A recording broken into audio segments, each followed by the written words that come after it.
Welcome back to Ray's Talk Show. This is your host, Ray Collazo.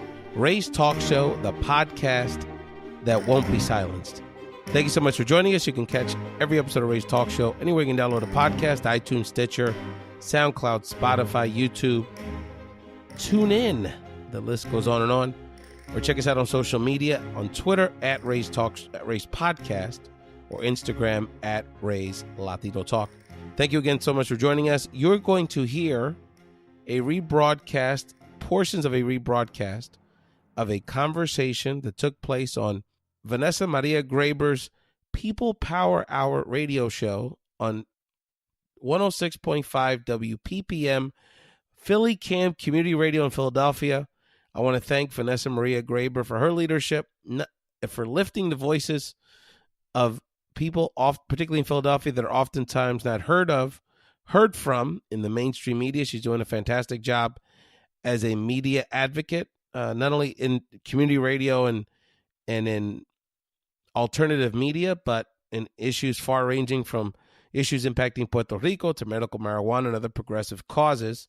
So I want to salute Vanessa Maria Graber for her leadership and for allowing me to spend some time on her show talking about my organizing career, the midterm elections, and sort of the future of how podcasting and these evolving media tools will help us communicate with each other and mobilize our communities to help raise the voice of the communities that are too often been voiceless in these national and even local conversations.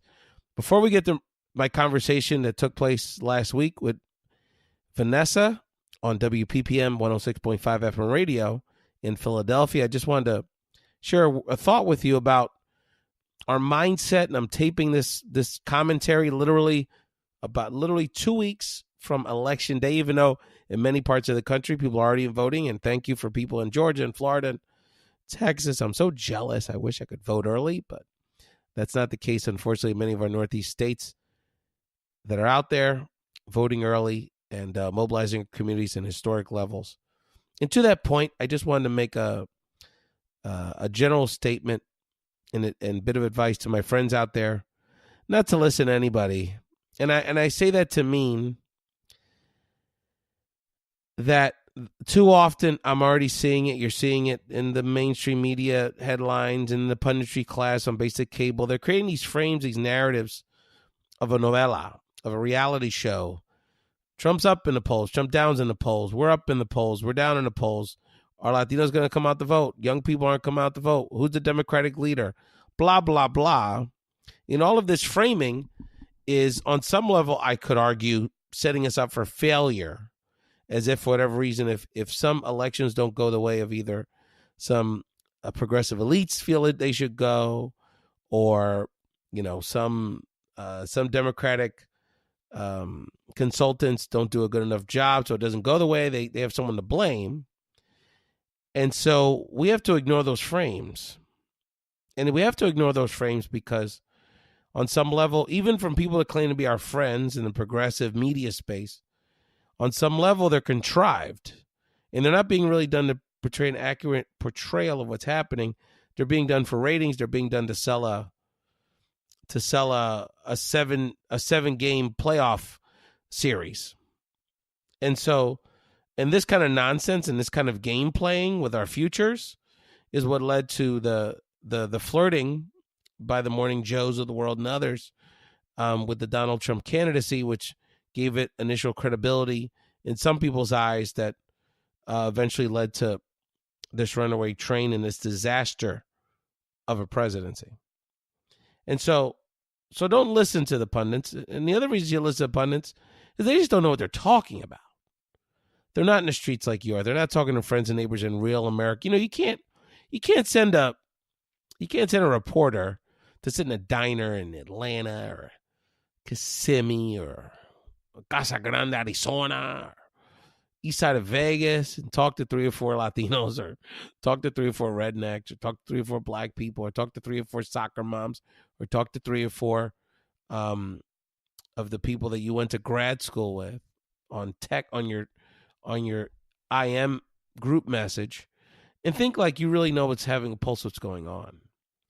Because the reality is the only people that really know what's going on are the people, many of which are listening to this today, that are exhausted right now because they're talking to their friends, they're talking to their neighbors, they're organizing, and they're living the life of the people that are truly being impacted by the situation. It's one thing for people, regardless, even if they're conscious conservatives that are abandoning their party like cowards, that are organizing their own people that they've led astray, or some pundits that you see on TV to talk about what's at stake in this election, as if it's, a game of Dungeons and Dragons. But the reality is, our backs, the people I'm talking to right now, our backs are literally and figuratively against the walls. And so we truly know what's at stake because we're living it. It is our lives. It is the quality of our lives at stake. If you have a loved one, or you indeed have a pre-existing condition, you're battling cancer as we speak, you're battling lymphoma, you're battling another sort of debilitating illness, and you're holding on to the only thing between you and losing the health access that you need to survive is the pre-existing condition mandate that was passed in the Affordable Care Act of 2009. Do you really believe? Well, they've told you, the Republicans have told you they want that provision to be stricken away. There are friends' lives at stake. There are children in cages and internment camps. And God knows what kind of conditions on our southern border and throughout the country, whose lives are at stake, who are already being impacted negatively by these cruel policies. There's the island of Puerto Rico continually being disrespected by this presidency. So our backs are against the wall. You can't pull passion. You can't pull the survival instinct so many of us feel. You can't pull energy. You can't pull the desperation so many of us feel to preserve this democracy. It's interesting because the people, whether you're transgendered and now want to wipe that off the legal map, or you're a Muslim American, or you're someone who's battling opioids that doesn't have the kind of access to health care that they need to recover,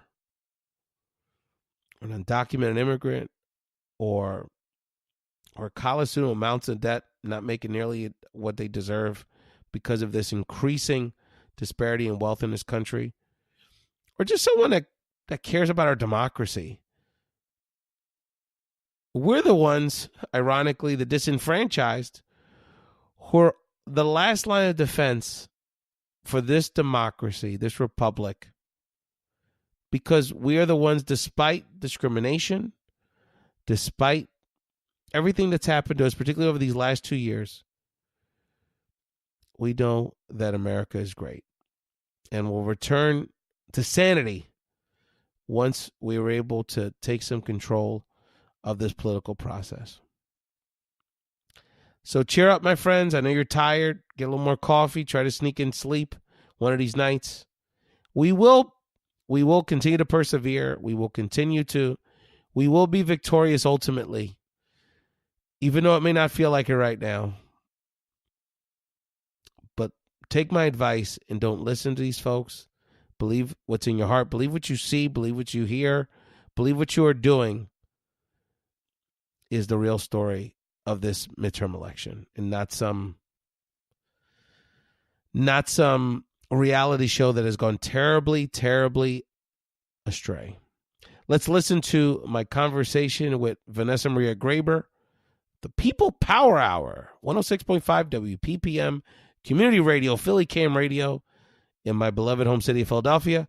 Hello, good afternoon. I'm Vanessa Maria Graber, and I'm your host of the People Power Lunch Hour Show. On today's show, we are going to be talking about organizing the Latino community ahead of the midterm elections.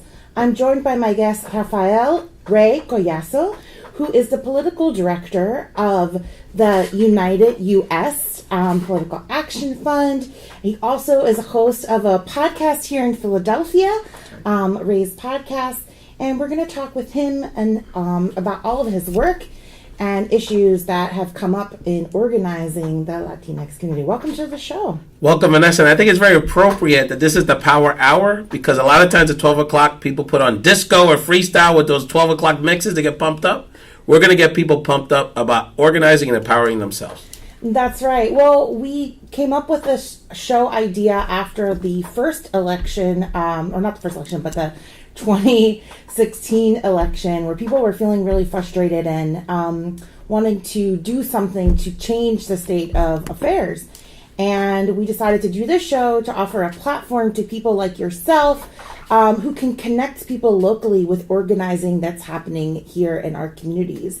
And we also want to educate people about all the many different issues that affect us. And I think one of the kinds of content that we really strive for here at PhillyCAM is to get people civically engaged. So thank you for joining us today. Oh, no, I'm very excited. There's nowhere else I'd rather be, because this is a very important time to have these conversations. A lot of us are feeling very beat down right now because of the current political climate. But one of the things I want to share with folks is that we've gone through worse, and we've won more battles than we give ourselves credit for. So it's time to continue to stand up for ourselves and make it happen. Tell us about how you decided to get involved in politics and work on things like voter registration and organizing people, because you have a history in participating in the last 2 elections and getting out the Latino vote. Yeah, well, even predates that, but it really spurs from it's really a historical answer, because as people know historically, and people listening to this would appreciate, sort of the 60s and sort of what we consider sort of the height of the civil rights movement. What came after that was really sort of an angrier time in minority communities, and people are probably most familiar listening to this to sort of the Black Power movement that came out of those times, and then subsequently the feminist movement.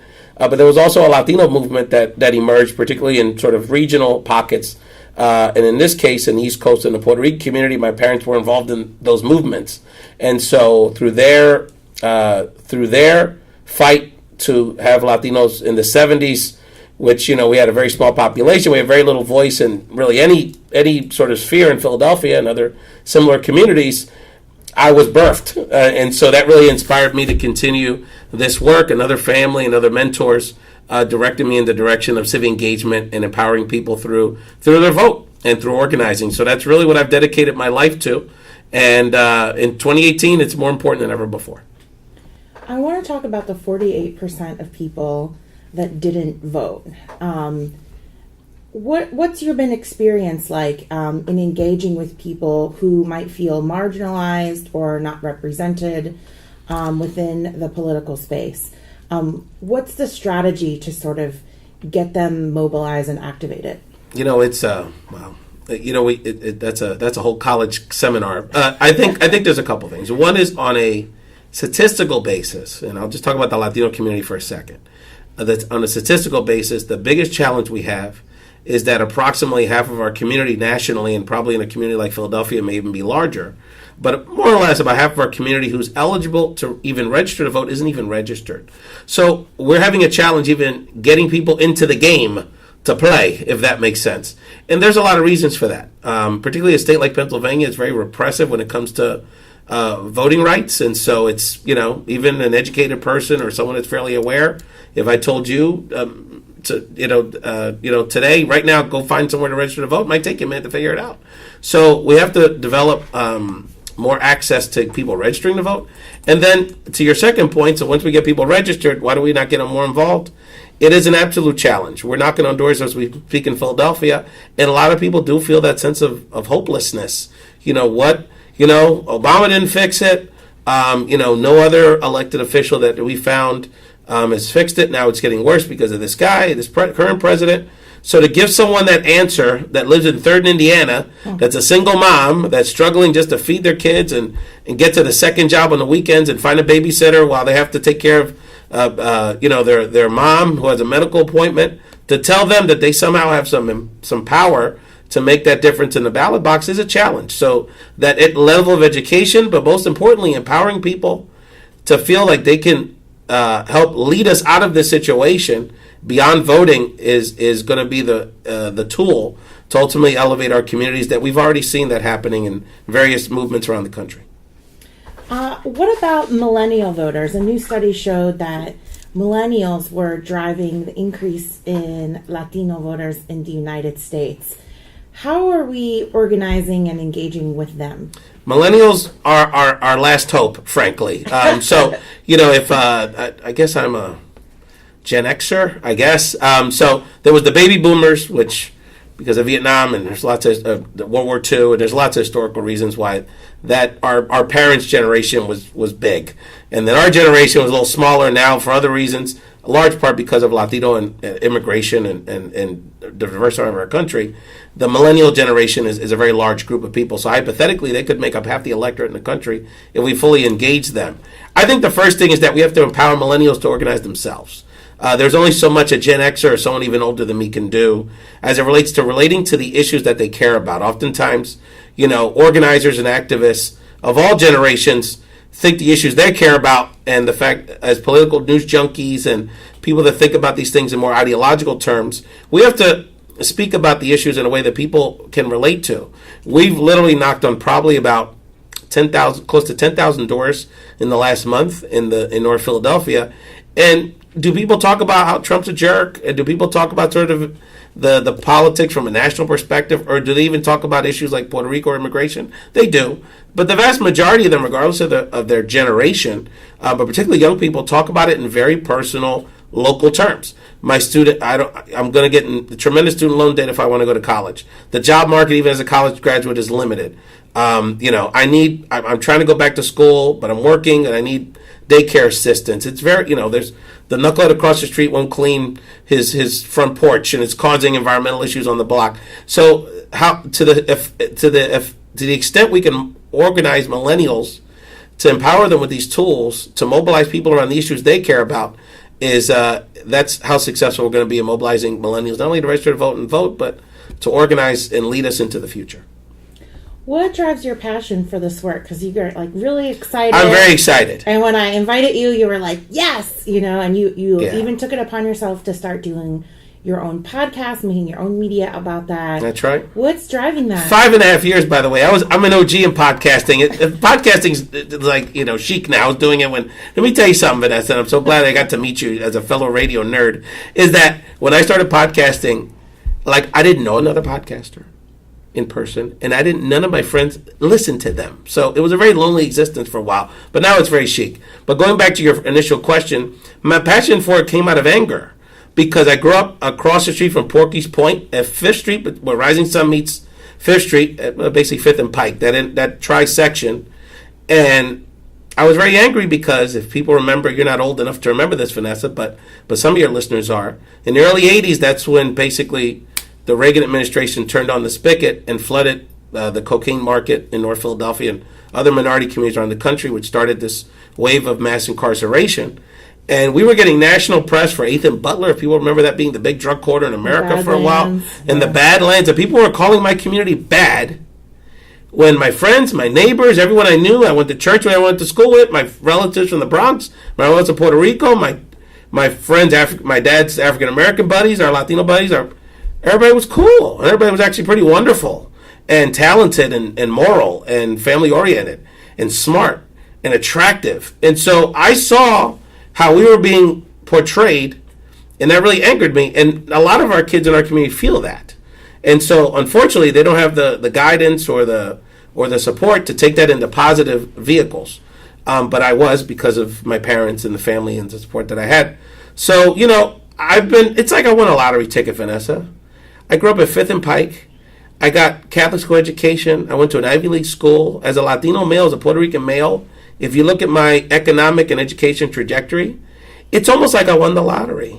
And I've always felt there was a reason for that, and I would feel selfish if I took my fancy degree, which I can't read because it's in Latin, and went to Wall Street or did something that was very personally selfish, money, if I didn't give back, because there's so many people that I grew up with that were a lot smarter than me that didn't have nearly the opportunities. So I feel that responsibility, and I feel that responsibility not only as a Latino and a Puerto Rican, but as a Philadelphian, because Philly did so much for me and my family, and we got to represent. Agreed. If you're just tuning in or watching, this is the People Power Lunch Hour show on PhillyCAM TV and WPPM Community Radio. I'm your host, Vanessa Maria Graber. You just heard Rafael Ray Collazo, who's the political director of Unidos US Action Fund. We're talking about organizing the Latino community here in Philadelphia and all over the U.S. ahead of the midterm election. I want to talk about the word Latinos or Latinx, as a lot of other people as well use that terminology. It encompasses a lot of different kinds of people. We're often united in our language and our shared values. Many Latinos are also Christian. So what are some of the commonalities and the differences that you're seeing as you travel across the U.S. and see the diverse communities that identify as Latino? Well, let me tell you a quick story. So in 2008, I was running probably at that cycle the largest nonpartisan Latino voter registration mobilization project in the country. So Vanessa, I had 13 offices in 7 states. And so I felt like an actor in some sense, or a chameleon, because I'd have to, in every Latino community I went to, it was a different persona. So I'd go to the Southwest, and it was like old school Mexican Americans, very English speaking, very, traditional Southwest culture. I'd go to Orlando, it was like going to Puerto Rico. I'd go to Miami, it was like going to Cuba. I had a lot of Dominican staff in Reading, Pennsylvania. So there's a lot of diversity within our community. And so I find that, there's just a lot more that brings us together. If you sort of, from a polling perspective and a survey perspective, from an issue perspective, we're pretty similar across the board. There aren't huge differences. Puerto Ricans are actually probably as progressive, if not more progressive, in immigration issues as other communities. The Mexican American and non-Puerto Rican Latino community have been very strong working with us as it relates to the issues around Puerto Rico. So, we don't really find large variances from an issue perspective. What you do find is that, there's different cultures and different cultural dynamics. There's literally different languages people are speaking. And they do come from politics from a different orientation. So, if you came here as a political refugee fleeing regime that was either right wing or left wing, you have a certain perspective. If you're a Puerto Rican that came here because of post Maria, the hurricane, you obviously have another different perspective. But what I have found is that when we talk about the issues that people care about, for the most part, we can kind of bridge those gaps, and people appreciate the fact that, I'll tell you a funny story. In 2008, I had to set up a very quick campaign operation in Pueblo, Colorado.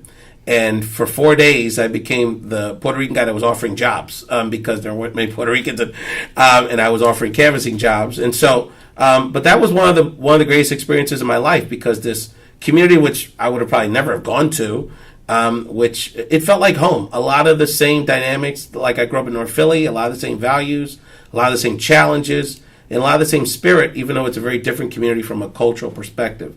So I think that the more we sort of extend our hand and are willing to learn more about these other cultures and understand, a lot of times, not so much anymore, but, in the past, Cuban Americans, for example, were often criticized by other Latino groups. They're Republicans, they're sellouts. And again, understanding sort of the culture, how Cubans came to this country and the refugee status and how Reagan did a lot for them in those years, you sort of begin to understand sort of where they're coming from. We have conversations about the issues. There's a lot more commonalities, and that community is becoming much more progressive as the millennial Cuban American population grows up. I find that one thing that brings us together, and we find a lot of commonalities or common experiences, is our media consumption of of Latino media. There's not a lot of choices, and no matter what country you're from, everybody's watched Sábado Gigante, for example. We've seen a Chavo de Ocho, Cristina, all of these things. Can you talk more about just Latinos in the media? Because that's what we're doing, right? We're carving out a space for our voice in a landscape that's not very diverse when it comes to representation of Latinos. Well, it's so interesting because, and this is a big part of it, Vanessa, this platform and your folks you're collaborating with here, is that it's moving so fast, very few of us really understand it. So when I bring up to other people, when they talk about the Latino millennial piece, right, and say, well, I think it's important that we start engaging the people that millennial Latinos look up to, and very few of them are the people that you would think of. So if anyone listening to this knows who Lily Pons is, or LaJuan James or other sort of YouTube, social media stars that have a consciousness, that aren't Hollywood celebrities, that are not on Spanish language television.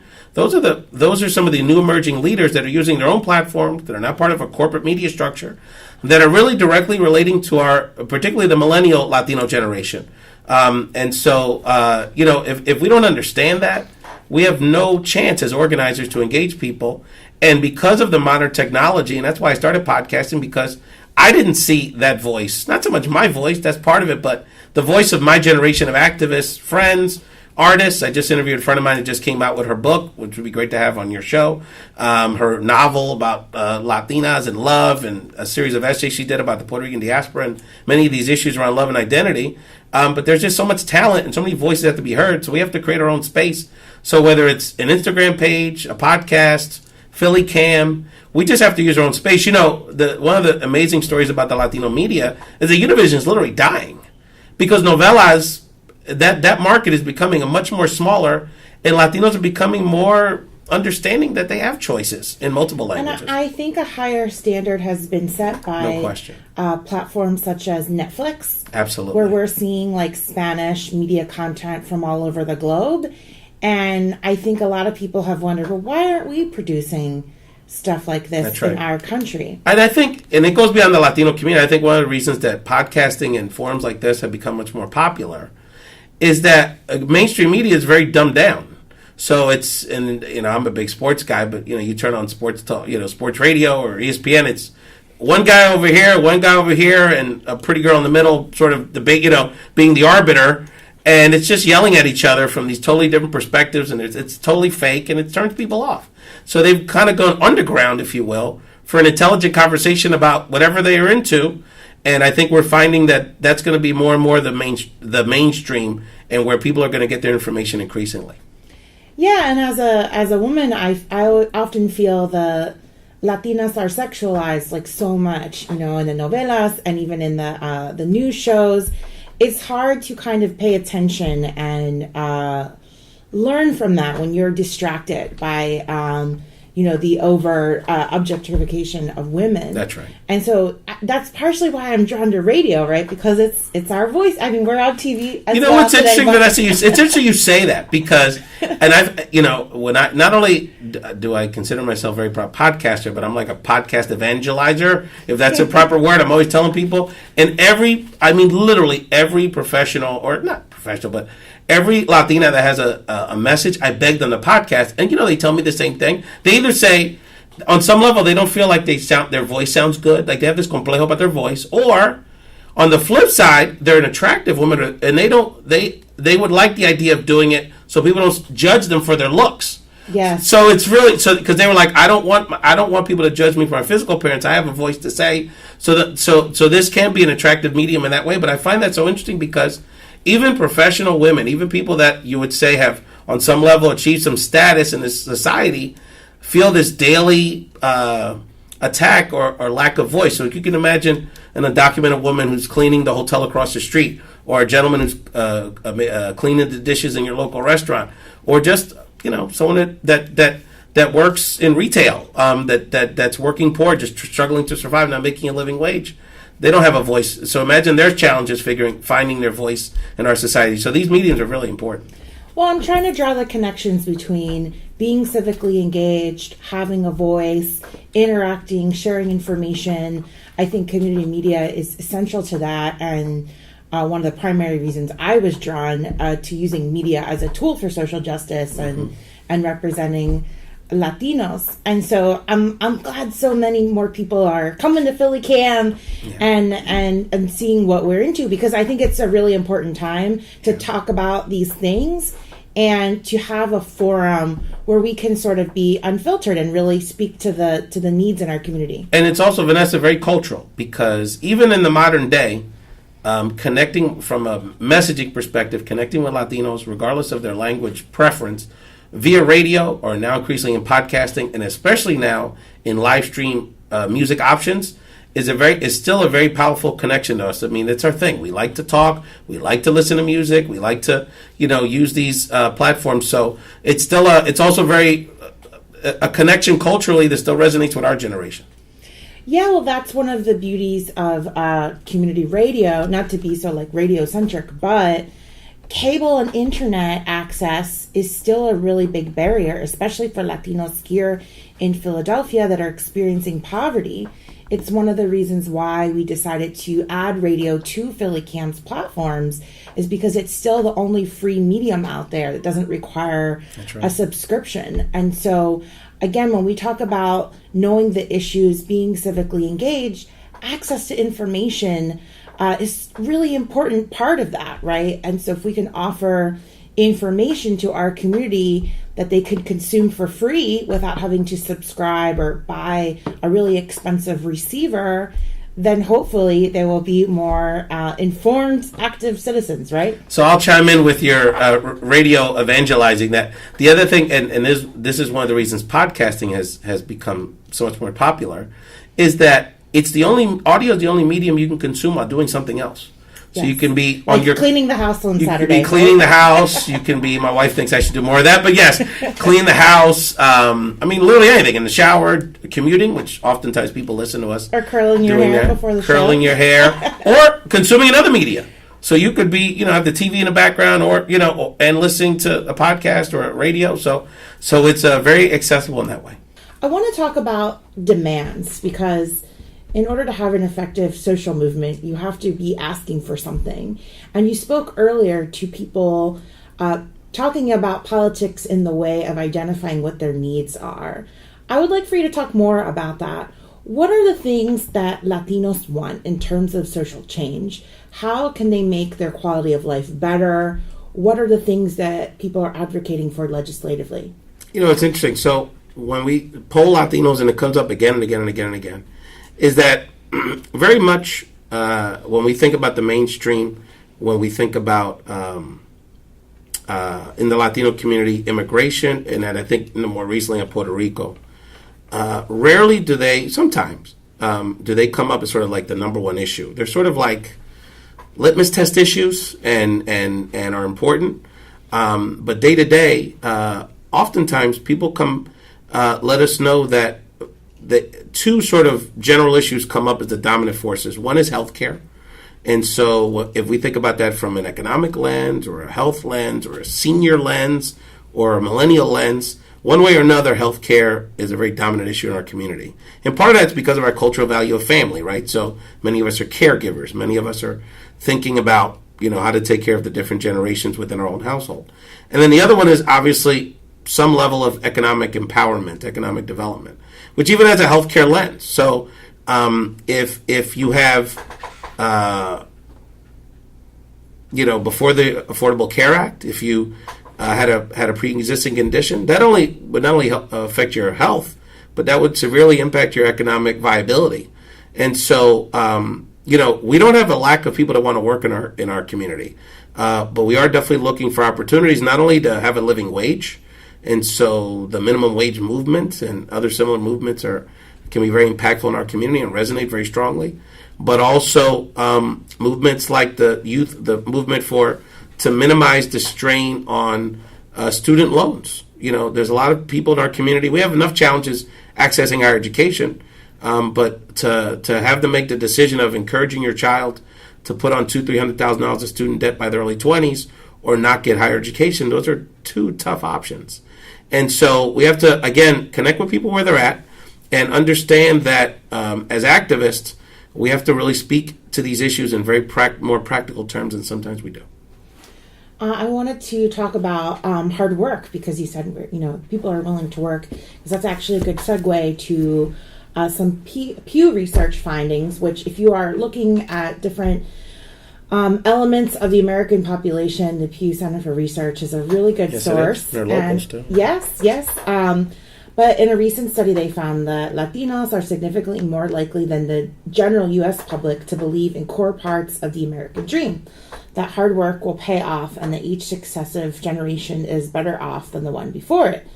And they go on to say, yet many Hispanics see the American dream as hard to reach, and belief in it declines as immigrant roots grow distant, according to the newly released results from a Pew Center research study of adults.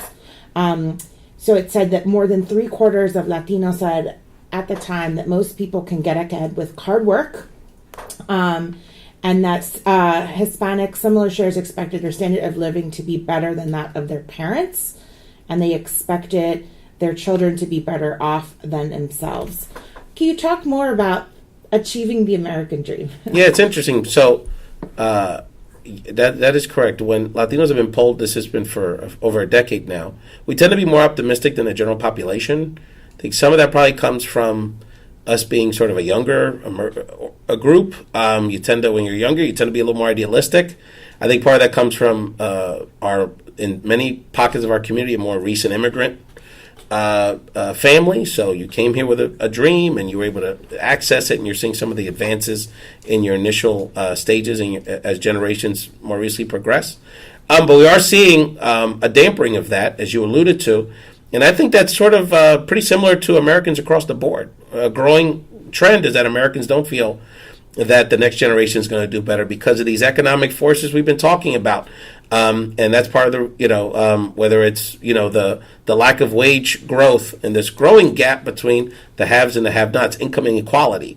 And so a lot of those issues go back to that dynamic. People saying, well, even if I get my kid educated, they're going to be so behind the eight ball economically because of the student debt.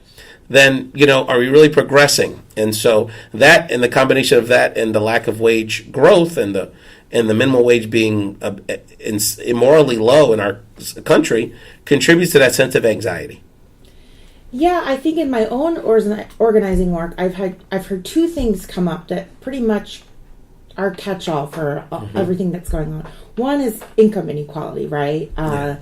People know and understand that there's this concept of a living wage, and also the ability of people to be able to save money and own property. Like, that's pretty universal. That's right. In terms of people knowing that political change needs to happen in order to get income equality. And then the second thing that's sort of the inverse of that is the problem of money in politics, and how Citizens United has really affected the elections in terms of corporations' ability to give unlimited resources to action funds and candidates, etc. Are these things also coming up in your conversations with people? And also, I guess, in the context of capitalism, right? Are people aware of these relationships? To the second one, sort of money in politics, that tends to be, most of us don't really speak of it in those terms. They just kind of see it as a general dishonesty and distrust of the political system and the political process. Or maybe just like corruption. Yeah, right? Corruption, mm-hmm. They're paid off. They may not understand the Citizens United piece, which again was a historical blow to our democracy and the activist class. We speak about it that way. We talk about it that way. When you knock on a door 3rd Indiana, they're talking about their cousin that's on opioids, and they're worried about them. It's becoming a personal drain on their family. It's becoming an economic drain on their family. It's becoming a community issue because now their cousin's committing crimes, so they can't find them. It's impacting how they can go to work. It's impacting how their neighbors perceive them. And so, again, oftentimes we have to speak about these issues in more sort of in terms that people sort of can relate to on a day-to-day basis. But you're absolutely correct. People know that Dunkin' Donuts doesn't pay the bills. People know that, someone with a degree, from a four-year institution shouldn't have to, shouldn't feel forced to work at Starbucks or a mall job. Not that there's anything wrong with those jobs, but they're overqualified for those jobs. So where are the economic opportunities for them, especially now when they've been saddled with this humongous debt to start their professional career? So again, the more we talk about it in terms that people understand, then you've gotten their attention, you're listening to them. The question then is, how do we then able to organize ourselves in ways and take steps so people understand they can make a difference in those situations, because they understand the issues. They understand who the bad guys are. They generally know ideologically the direction they want this country to go. But a lot of people just don't feel they can make a difference. So they may think you can make a difference, I can make a difference. Oh, this guy talks like that, got a nice job, he can make a difference, but how do I make a difference? And so that's our challenge. And we find examples of this all the time. We're able to empower people. So there's a lot of hope. But at the same time, we can't sit here and say, well, these people in the hood don't vote, they don't get involved, they don't care. They care about all kinds of things. but we have to empower them so they can have their voice, feel that this process will make a difference in their lives.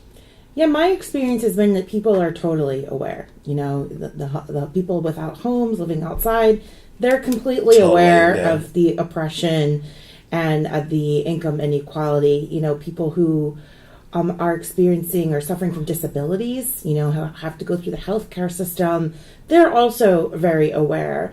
Parents of children in schools that don't have enough resources are also totally aware. And the kids are totally aware. The kids are the most aware. They know what they're not getting. They know they don't, you know, the technology, they know there's something wrong. There's no question. It's always evident when there's kids involved in sports and they go to other schools and they see the way that the other schools are built and the resources that they have. And also, you know, kids are more connected to technology and information than other people. And so we have a youth media program here. And they're the most woke people here at PhillyCAM. No doubt. Oh, yeah. They really know. I guess I wanted to highlight that because it's, you know, I think that people are very aware no matter what their income or education level is. Yeah, and Vanessa, you brought up a really good point. And I think this is a lesson I'd like people to take away from this conversation. Is that it is incumbent on us not only to sort of inform people, but also for us to fan the conversations about what's really important moving forward in this society. So if you really think about it, forget the nonsense for a second. And you can become obsessed with it, and I follow it way too much. But and that exists, and we have to address it. But if you really think about it, and I don't care, frankly, what ideological perspective you come from. If we sat down here with 5 or 6 Philadelphians and had a conversation about really important, if you really think about it, what are the real conversations as a society we should be having? How do we deal? And I go back to this opioid piece just because it's all we're hearing in North Philly day in and day out, and it's impacting people, frankly, of all throughout the economic sphere. In suburban South Jersey, where I live, it's impacting all kind of people that make a lot more money than I do, and their children. And so why aren't we having a real conversation in society about it? Why aren't we having a real conversation about bridging this economic, this gap in income inequality? That could be led by the young people, this conversation about what our education system should be about. We still have an education system based on the farm schedule, where kids have off in the summer. We're not empowering. Why aren't we teaching every child how to code in this country? And these are the real questions.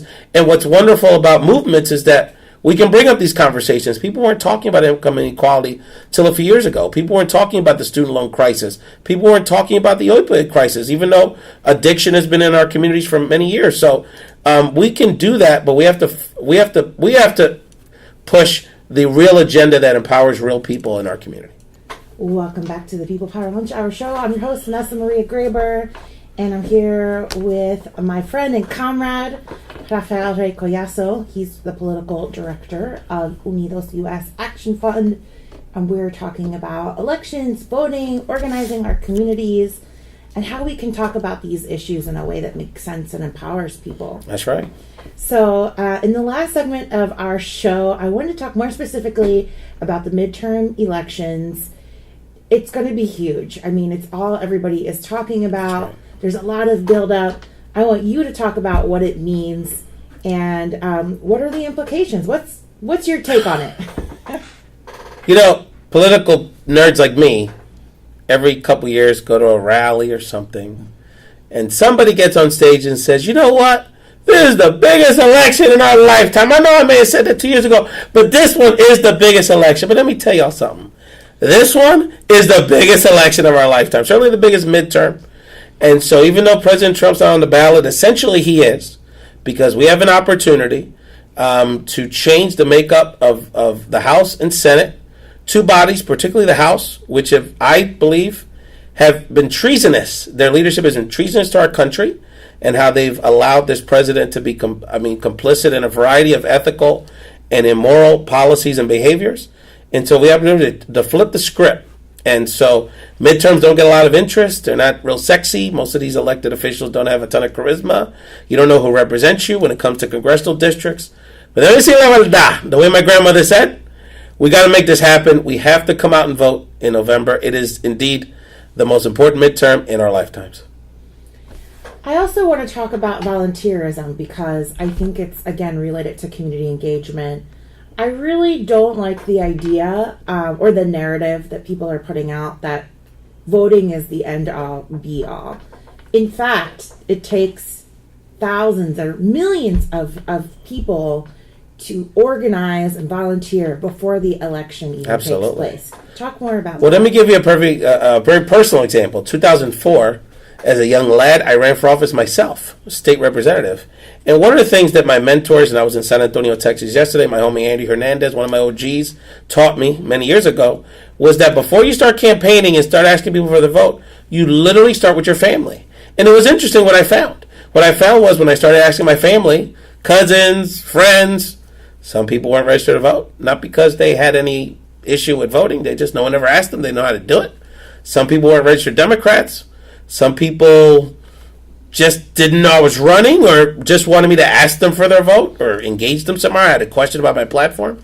So you're very right, is that, and we have to, even as volunteers, as social media activists, whatever it is, we have to start with ourselves and our immediate network. We have no idea how many people we can immediately impact in our sphere of influence that will listen to us, that trust us, as long as we give them accurate information to make their own decision. And so we have to start, if you want to work on a particular campaign, election, for a particular candidate you feel passionate about, that's fantastic. And there's many ways you can plug into that. You can certainly volunteer with our organization if you don't want to work for a particular party or candidate.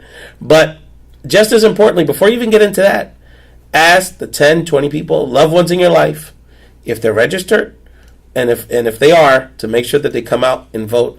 I don't care what state they live in. It is incredibly important they come out and vote this election. Many people go into the voting booth and they pause because they don't recognize the names or the ballot initiative questions. How do we solve that problem?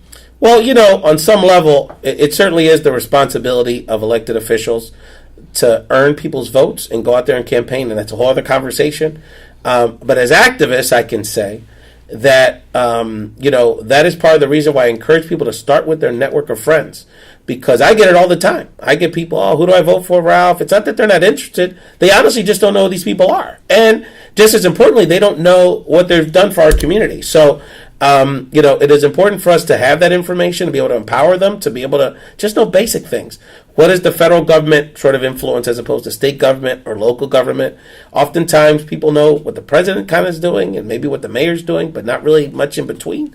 So as activists, we have to provide people that basic information. And with that basic civic engagement information, that will really give our friends a lot more confidence. I oftentimes find that people feel a little intimidated because they don't feel they know a lot about politics. They don't want to sound stupid in front of me because they think I know everything, or they think somebody's going to put them down for their opinion, or they may have a disagreement. But it's really important that we sort of engage people and just give them that basic information, give them the confidence to express themselves, ask more questions, and understand, why their vote matters. I think there's also some personal responsibility and That's right. and putting in the work and time to educate yourself. That's right. A little while ago, we gave some information on our TV show all about how people can sort of learn about the issues here locally. A really great website and organization, Committee of 70, Yes. has all the candidates, all the ballot questions. That's a great place to start. But I would also encourage you, don't be afraid to learn about these issues and learn who the candidates are. Let me tell you, if you Google any candidate, especially in this election cycle, we're talking about congressional races, Senate races, and the governor's race, for the most part. All those people, you Google their website, their website's got all their platform policies. You can make your own decision about what you care about, what their track record is. You don't have to do a tremendous amount of research to find out what these candidates are about. And in the case of Pennsylvania, I want to give people a heads up, especially my Latinos. And I'm looking at Facebook, especially my Puerto Ricans in Pennsylvania that can make a very big difference in these elections, that the two Republican candidates, particularly the one running against Senator Bob Casey, our current Democratic senator, and Governor Tom Wolf, the two Republican candidates have based, particularly the Senate candidate Barletta, have based their political careers and their political platforms on anti-Latino racism. Mm-hmm. And so, if you think it's bad now, do you want a senator and do you want a governor that literally, and you can Google it, that call Puerto Rico, visiting Puerto Rico, supporting Puerto Rico BS, and I'm being nice about how I'm saying it, or literally say that the problem with Pennsylvania are Latino immigrants moving into places like Hazleton, Pennsylvania, or South Philadelphia. So if you once you educate yourself, the choices are going to be very clear to you. And if you don't think, just because you think, and again, I'm talking about people on Facebook, you got a house in Northeast Philly, and you think life is great, your children could have been some of those children separated that are now living in tent cities on our southern border. And so there's a lot of issues we need to deal with and be real about and understand that if we don't stop this madness now, that madness could get to your doorstep any day. Yeah, I also want to point out a big senatorial race in New Jersey where a Latino candidate is up for re-election. Yes, he is. Senator Bob Menendez. We saw how narrow the Supreme Court vote was. How important is it? Well, the current Senate makeup is 51-49. So, and the long and short of it is that every Democratic vote counts. And there is an opportunity potentially to flip the Senate, particularly in states like Florida and the Southwest. And so we've been pushing hard in those areas, particularly our Florida Latino voters. Very important election down there as well. But in the case of Senator Menendez, there's a lot of negative ads you may see on Comcast or basic cable about his apparent ethical issues. The bottom line is all that got thrown out of court. Nothing stuck in that sense. And Senator Menendez, if you don't pay a lot of attention and don't just watch basic headlines or negative ads, has been a great champion for working people across the board, to the point where the Unidos U.S. Action Fund and our president, Janet Murguia, traveled to New Jersey. I was in Brick City, Newark, New Jersey. You ever go to Brick City, Vanessa? I have Newark? not. I've been to... Oh, my God. Great Newark. I've been to Newark. Food town. Great food town. I love Newark. Brick City, much respect. Home of Red Man and others. But long story short, we had an event recently with a group of other Latina powerful leaders from the Lupe PAC to endorse Senator Menendez because we feel so strongly we need his voice as a champion for working people and all Latinos in the U.S. Senate. So a lot of important elections coming up throughout the region. I want to end with, which I think is something that's really, really important, something that's really special and close to my heart, is the mobilization of women. Talk Absolutely. more about the women that have been really engaged. What I like to tell people is I've had a Latina boss my whole life between my mother and my wife, and I came out damn good. So let me tell you something. When it comes, particularly, you could even say this as a nation. The future of our country and our leadership is women. We got to get rid of all these knucklehead guys that are up there. Women are tremendous advocates and organizers. They're the dominant, from a Latino context, they're the dominant leadership in our country. And from an activist class, easily 70-80% of the people that are doing the real work on the ground in our communities are Latinas. And so, thank you for saying that, because there's no question. It's clear. Like a lot of the credit sometimes doesn't go. You all get very little credit, and y'all deserve almost all the credit. And I'm the first to say it. I call it like I see it, and that's why I was so excited to do this work in New Jersey with the Lupe PAC. It is a group of powerful Latinas, very inclusive, very diverse. And they come together to support each other. And I think oftentimes I hear from women like yourself, Vanessa, that they're just looking for networks of other women to be unified with and be empowered. So to the extent I can be helpful facilitating that, I like to. But the bottom line is that when it comes to the issues we care about, the woman as the center of the household, as the center of public opinion in her home, is a dominant factor. And so that's why healthcare and these family issues are such dominant themes when we network and outreach to our community. So we just have to, again, empower the women in our community to have a voice, have platforms, have leadership, and empower people like you, Vanessa, to build this show and even extend your audience.